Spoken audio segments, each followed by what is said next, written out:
Ô Jordão, vamos falar um pouquinho sobre o Juventude? Vamos falar um pouquinho sobre o Juventude comandado por Thiago Carpini. Juventude já rebaixado para a Série B em 2026. Traga informações aí sobre o Juventude, Jordão, porque o torcedor do Santos está vivendo também a expectativa para saber se o Juventude vem com um time alternativo. Tem muita informação desencontrada que o treinador Carpini pode já afastar alguns jogadores, que o Juventude estaria dando férias de forma antecipada para alguns atletas, que o Juventude vai com time sub-20. Eu já escutei de tudo nas últimas horas. O que tem de verdade em tudo isso, Thiago Bigodinho Jordão? Vamos lá. Essa confusão aconteceu primeiramente, Marcão, por causa de uma fala do Thiago Carpini após o rebaixamento do Juventude, onde ele comentou que existia sim a possibilidade de alguns jogadores receber as férias, já houver algumas rescisões de contrato e algo do gênero. Porém, isso não aconteceu. A única coisa que foi feita lá na equipe jaconeira foi a saída do Rondinelli, o diretor de futebol da equipe. Além do mais, tudo segue normal pelos lados do Jusão. Até porque o Thiago Carpini, Marcão, ele pode sim promover algumas mudanças na sua equipe, mas ele tem todo o seu plantel à disposição, com exceção ao volante Kaique, que está suspenso. E por isso, amanhã é um dia normal para o Juventude. O foco do Juventude, junto ao Thiago Carpini, é terminar bem o Campeonato Brasileiro e honrando a camisa da equipe jaconeira de Caxias do Sul. Não existe esse tipo de mandar sub-20, de mandar jogadores ali que não jogaram um jogo sequer na temporada. Não. O Juventude vai colocar o que tem de melhor e o que tem à disposição o treinador Thiago Carpini. E até por isso, Marcão, a tendência é que ele mantenha a estrutura base da equipe. Nos últimos jogos, o Juventude atuou sempre com 3 zagueiros. São 3 zagueiros, uma linha de 4 no meio de campo, com mais uma linha ofensiva, às vezes variando no 1-2 ou até mesmo um 3-4-3. E qual seria esse Juventude, Marcão? Já que eles vão levar a campo o que eles têm de melhor. O Juventude, como eu mesmo disse, tem a tendência de levar ainda a equipe num 3-4-1-2. E ela iria a campo com o Jean Andrei no gol, a primeira linha de 3 zagueiros com Luan Freitas, Rodrigo San e Marcos Paulo, dupla de alas, do lado direito o Reginaldo e do lado esquerdo o Marcelo Hermes. Os meio-campistas serão o Jadson, o Mandaca e o Nenê. E os atacantes mais à frente, Rafael Bilu caindo um pouquinho mais pelo lado direito e o Gabriel Talhari, destaque da equipe, fica mais ao lado esquerdo. Jordão, olha, vamos falar um pouquinho sobre esse Juventude, né? O Juventude vai aí, vocês estão percebendo, o Juventude vai praticamente com aquilo que tem de melhor, né? Então, essa história que o Sub-20 vai jogar, essa história que o Juventude já deu férias para todo mundo, não é verdade, não é verdade. Pode acontecer uma mudança pontual ou outra? Pode acontecer. Desse time que estamos aqui colocando como provável escalação do Juventude, pode acontecer algumas mudanças? Pode acontecer, mas não teremos mudanças radicais pelo treinador Thiago Carpini, não vai de sub-20, o Juventude muito menos está dando férias para todo o seu elenco, isso aí não é verdade, Então, quando eu olho esse time do Juventude, Jordão, Marcelo Hermes foi muito bem no Campeonato Brasileiro pelo lado esquerdo, é um jogador que chega muito à área, né? Faz gols também. O Gabriel Talhari é o principal destaque do time do Juventude. E aí você tem o Mandaca também no meio-campo, que é um jogador importante. E o Nenê na bola parada, né, Jordão? O Nenê na bola parada, no chute de longa distância. É um jogador que tem qualidade, claro, por mais que já tenha aí quase 44 anos de idade. E olha, eu acho que não dá para desmerecer o Juventude não, Jordão. Inclusive, naquela projeção que eu fiz, antes do Juventude ser rebaixado, eu coloco aí até uma derrota do Santos em Caxias do Sul, né? Depois do rebaixamento do Juventude, eu fiz uma mudança na minha projeção e estou colocando um empate para o jogo de amanhã, porque eu acredito realmente que não será um jogo fácil, Jordão. Vencer o Juventude lá não é fácil. Eu acho que o Santos ficou num cenário mais favorável com o rebaixamento do Juventude. O Juventude não tem interesse na partida, né? O seu torcedor, inclusive, pede para que o time entregue a partida por conta da rivalidade com o Internacional. O Alfredo Jaconi deve receber um público baixo. Muito provavelmente teremos mais torcedores do Santos do que do Juventude no estádio. Então isso pode facilitar a vida do Santos. Mas mesmo assim, eu não estou prevendo facilidades para o jogo de amanhã. É um adversário que, por mais que tenha sido rebaixado, é bem organizado pelo treinador Thiago Carpini, que é bom treinador, Jordão. Exatamente, não dá para subestimar o Juventude, Marcão, e além do mais, eles vêm numa crescente no campeonato, né? Claro que eles foram rebaixados, mas pelo menos o último retrospecto do Juventude era até de certo ponto positivo. A equipe conseguiu resultados importantes fora de casa, conseguiu resultados importantes em casa também, ficou a um passo de ganhar do Cruzeiro, a um golzinho, Marcão, que por pouco ficou impedido e a equipe não acabou derrotando o Bahia.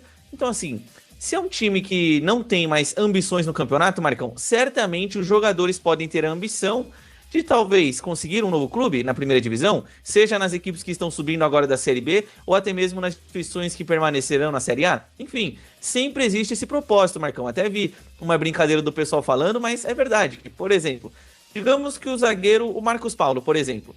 O Marcos Paulo, ele vai enfrentar o Neymar, Marcão. Imaginem um cenário onde o Marcos Paulo, ele anule o Neymar. Ele ficaria marcado, pelo menos nessa reta final, como o zagueiro que marcou muito bem o Neymar. Já seria um status diferente para ele, para quem sabe buscar uma nova equipe. Então, por isso que eu não acredito que o Juventude vai jogar fácil. Vai falar, Santos, joga aí, a gente vai ficar aqui na nossa de boa, façam os gols. Eu não estou acreditando nisso. E com relação ao público amanhã, muito provavelmente público baixo, Marcão. Mesmo com a promoção que o Juventude fez, a diretoria colocou, de onde você com R$20 conseguiria levar até mesmo 4 convidados, a procura por parte dos ingressos da torcida mandante é baixíssima. Já com relação à torcida visitante, que no caso é o Santos Futebol Clube, os ingressos estão esgotados. O torcedor santista comprou toda a sua carga de ingressos para visitar o Juventude no Alfredo Jaconi. Tá aí o bigodinho, hein? Tá aí o bigodinho, o Jordão, aqui no Varanda Futebol Debate. Ô, Jordão, eu me lembro que na Série B tinha um jogador que chamava muito atenção nos jogos que nós transmitimos, também durante o campeonato, e o jogador acabou sendo negociado depois com o Bahia, que era o Eric Pulga. Eric Pulga, o jogador que era do Ceará.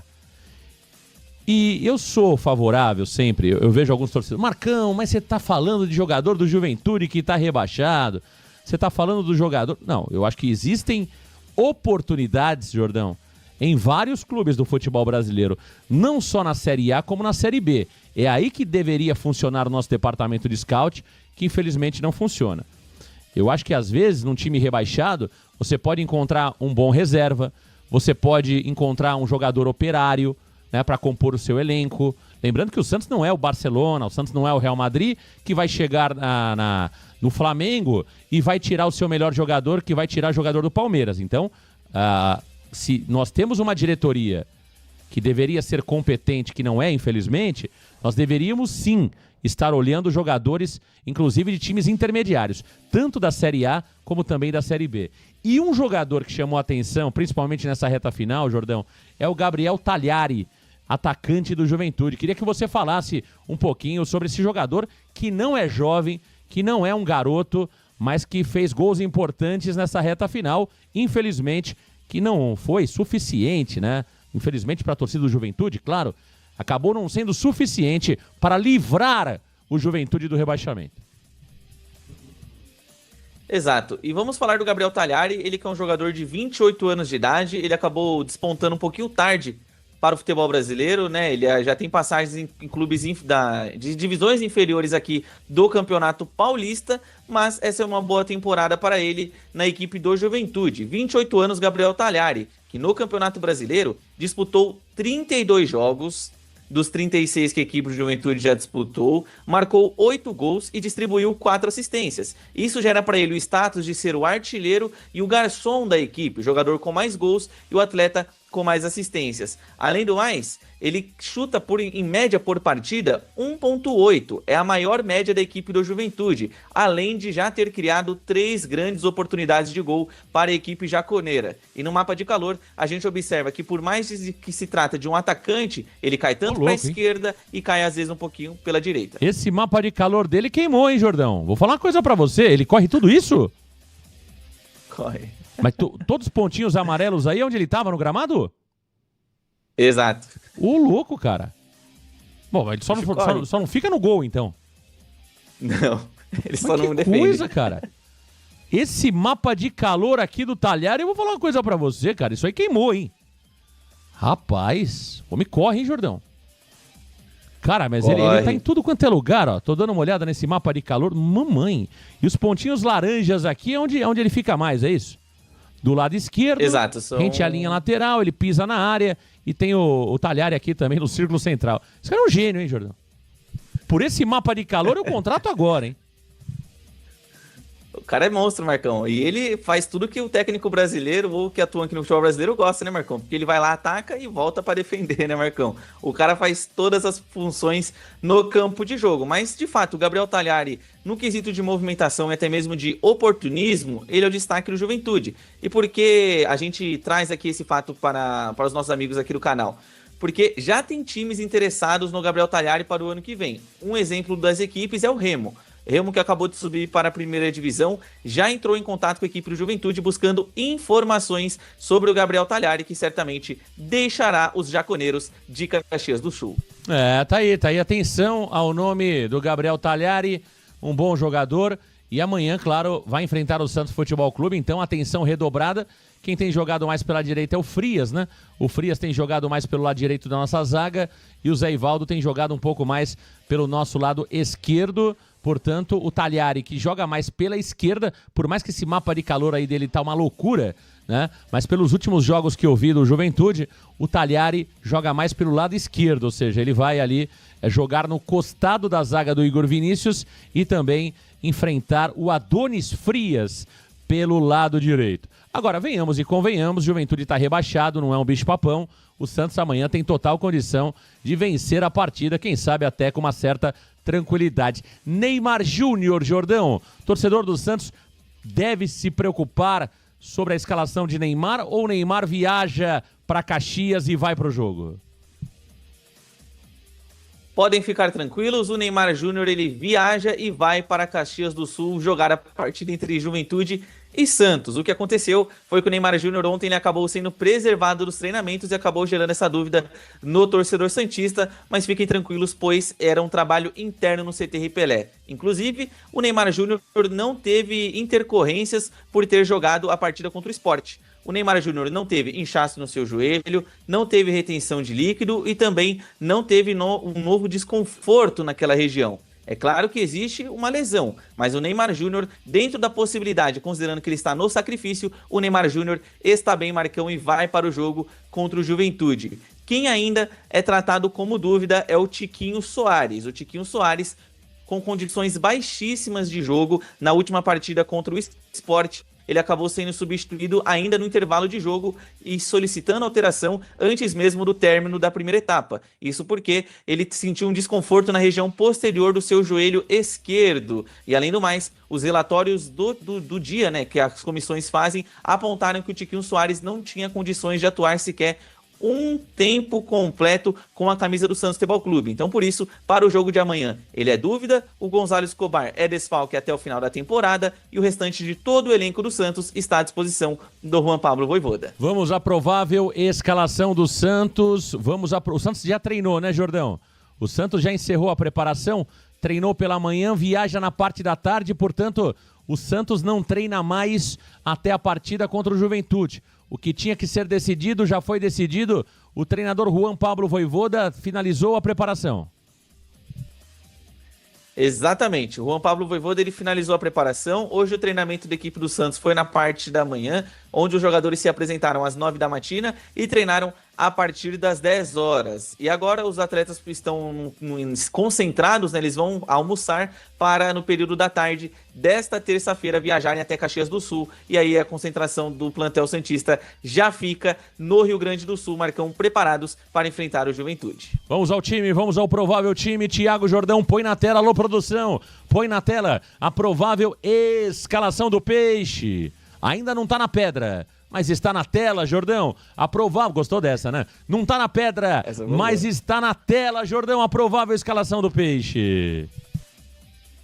Vamos ao provável Santos Futebol Clube. O Peixe que vai manter a sua estrutura tática ainda jogando no 4-2-3-1. Iniciando com Gabriel Brazão no gol, Igor Vinícius do lado direito, Zé Ivaldo e Adonis Frias na zaga e do lado esquerdo o Souza.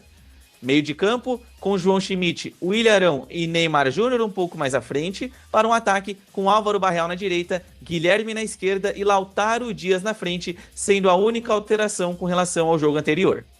Então tá aí o Santos Futebol Clube. Jordão, olha, eu tenho visto muita gente falando que pode pintar uma mudança no meio-campo, né? O retorno do Zé Rafael, muita gente perguntando sobre o Robinho Júnior no ataque, acho pouco provável, né?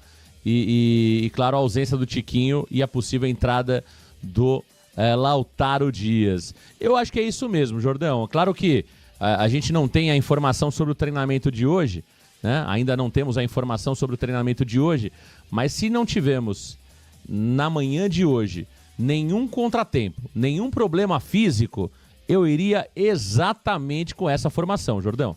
Eu não mudaria nada. Eu já mostrei aqui que gosto mais do Luan Pérez do que o Zé Ivaldo, porém eu tenho dito, se você colocou uma dupla de zaga e ela funcionou e deu certo, o resultado foi positivo, mantenha, porque senão você fica justamente nessa gangorra de emoções para os jogadores. O jogador não gosta disso, o jogador não gosta de toda hora ter um time diferente, de toda hora ter um parceiro de zaga diferente. Então o jogador ele gosta de ter continuidade, né? Essas mudanças bruscas a todo momento incomodam os atletas.